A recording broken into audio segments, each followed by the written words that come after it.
Hello बच्चों, आज के ऑनलाइन क्लास में आपका स्वागत है। आज से बच्चों में कक्षा 12 की भौतिक विज्ञान का मैं दूसरा पाठ स्थिर वैद्युत विभव तथा धारिता में प्रारंभ करने जा रहा हूँ। आप लोग ज़्यादा से ज़्यादा इस वीडियो को लाइक, शेयर और कमेंट जरूर करें और इसको ज़्यादा से ज़्यादा शेयर कर दें ताकि बाकी और विद्यार्थियों को इसका लाभ मिल सके। बच्चों, यहाँ पर हम आज का पहला टॉपिक इसमें रहेगा विद्युत विभव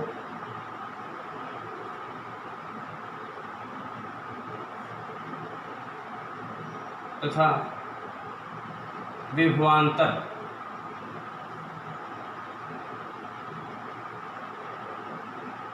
यानी इलेक्ट्रिक पोटेंशियल एंड डिफरेंस।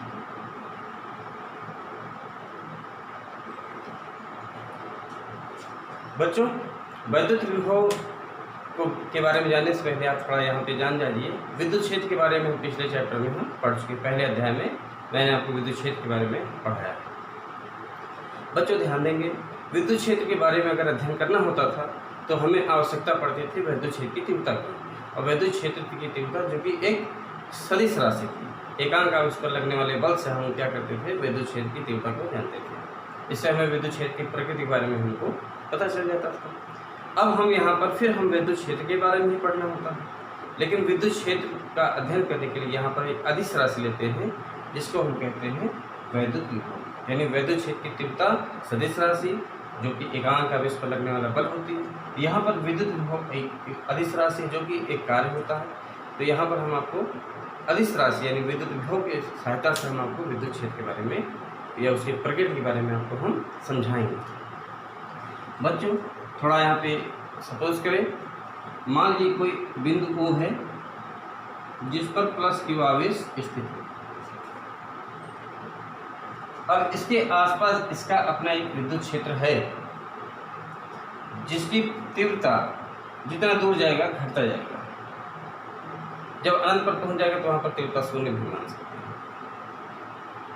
तो इससे कुछ दूरी पर बच्चों मान लीजिए एक बिंदु B है, तो प्लस Q के कारण विभव को बच्चों हम यहाँ पर कैपिटल B से प्रदर्शित करते हैं, वो होता है कैपिटल B। तो B पर विभव यहाँ पर हम मान लेंगे VB, और थोड़ा और पास में आ जाइए, एक बिंदु A है जहाँ पर विभव VA कह जाएगा, यानी बिंदु A पर विभव क्या हो जाएगा, VA। तो इन दोनों विभव का अंतर यानी VA माइनस VB ये क्या हो जाएगा, विभवांतर। ये क्या कहलाएगा, विभव का अंतर यानी विभवांतर।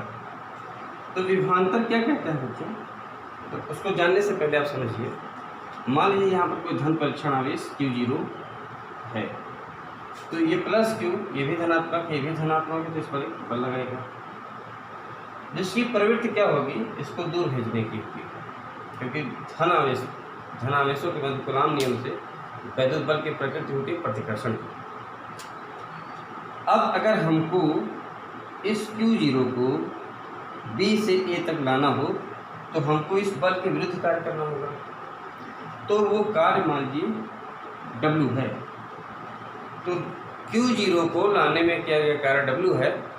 तो अगर एकांक आवेश की बात करें, मान लीजिए यहाँ पर +1 कूलॉम यहाँ पर है, इस पर बिंदु B पर, वो हमें ज्ञात करना हो तो इसके लिए हम क्या करते हैं, W को Q0 से भाग करते हैं, तो वो कार्य हमें पता चल जाएगा। तो यहाँ पर वैद्युत विभवांतर की परिभाषा आपको हम बता देते हैं। किसी विद्युत क्षेत्र में एक बिंदु से दूसरे बिंदु तक किसी एकांक आवेश को लाने में क्या कार्य, उन बिंदुओं पर वैद्युत विभवांतर कहलाता है। तो यहाँ पर बच्चों देखिएगा, B दूर को ले जा रहा है विद्युत क्षेत्र, और यहाँ पर एक बाह्य बल लगाया जा रहा है, यानी बाह्य कार्य किया जा रहा है जो इसको B से A तक ला रहा है, क्योंकि यहाँ पर धन आवेश है जो इसको B से A तक आने में रोकता है। बल तो इधर लग रहा है, हमको कहाँ लाना है, B से A तक। तो B से A तक लाने में किया गया कार्य किसके द्वारा? बाह्य बल के द्वारा किया गया कार्य W हो तो एकांक आवेश द्वारा किया गया कार्य क्या कहलाएगा? विद्युत विभवांतर। तो फिर से आपको मैं परिभाषा में बता देता हूँ।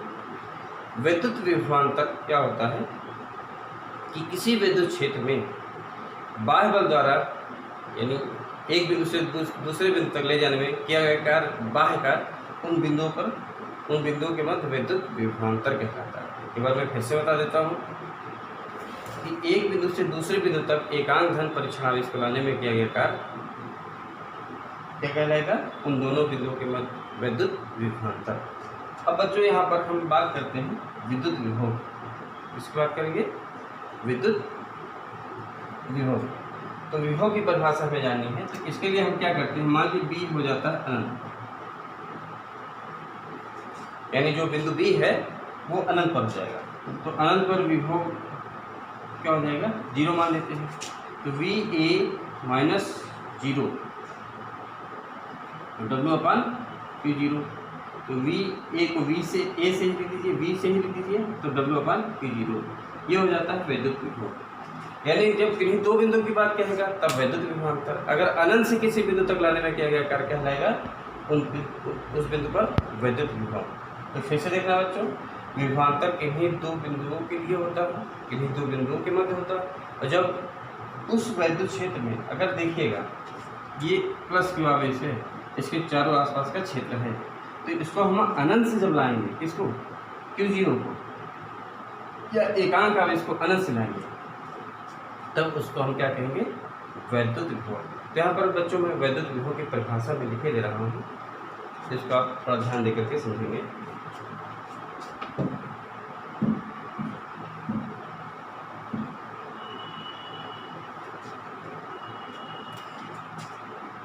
देखिए फार्मूला क्या हो जाएगा? W अपन Q0, यानी किसी विद्युत क्षेत्र में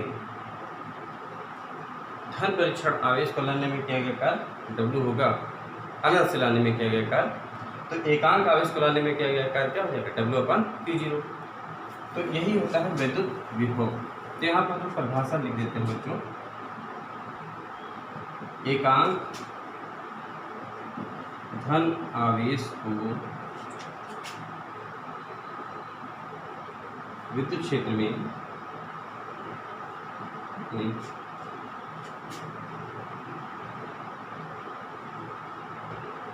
अनंत से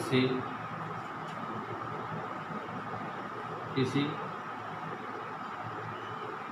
बिंदु तक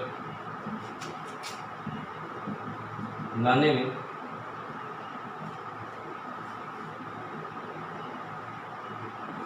किया गया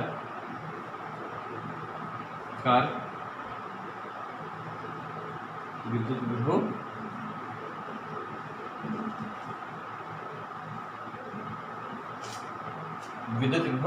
कहलाता है। देखिएगा बच्चों, एकांक धनावेश को विद्युत क्षेत्र में अनंत से किसी बिंदु तक लाने में किया गया कार्य उस बिंदु पर, यहाँ पे लिख देता हूँ,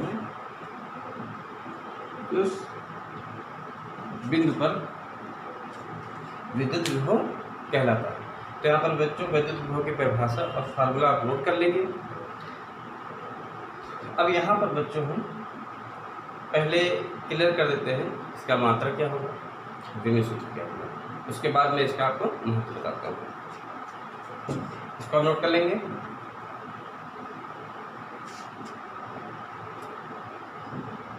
बच्चों मात्रा की बात करते हैं,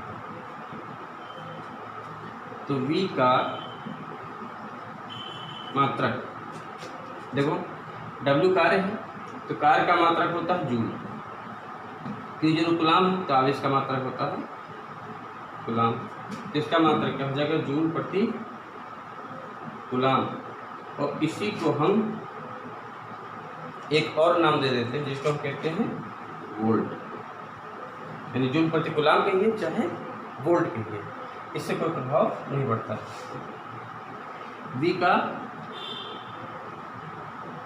V की विमा अगर ज्ञात करनी हो तो जूल देखिए कार्य है, कार्य का होता है mL2T-2, कूलाम का होता है 80, तो यहाँ पे आ जाएगा mL2T-3 A-1, ये हो जाएगा बच्चों वोल्ट का मात्रक हो गया, सॉरी विद्युत विभव का मात्रक हो गया और विभव सूत्र हो गया। इसको भी आप नोट कर लेंगे।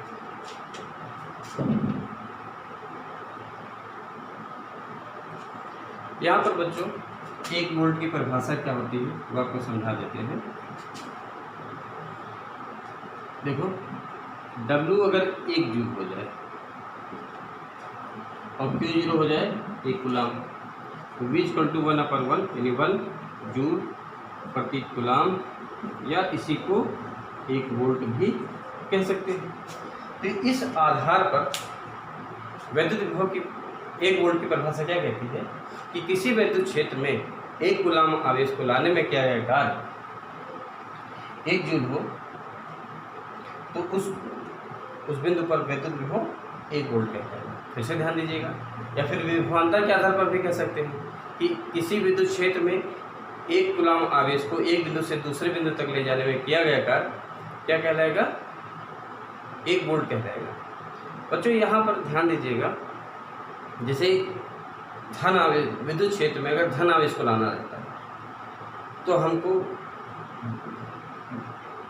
विद्युत बल के विरुद्ध कार्य करना पड़ता है। लेकिन अगर वही ऋण आवेश रहता तो यहाँ पर विद्युत क्षेत्र उसको खुद आकर्षित कर देता है।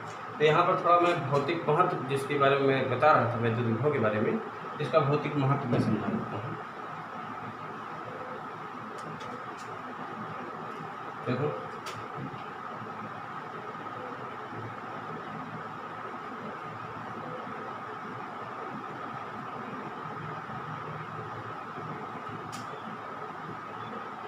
विद्युत विभव का भौतिक महत्व।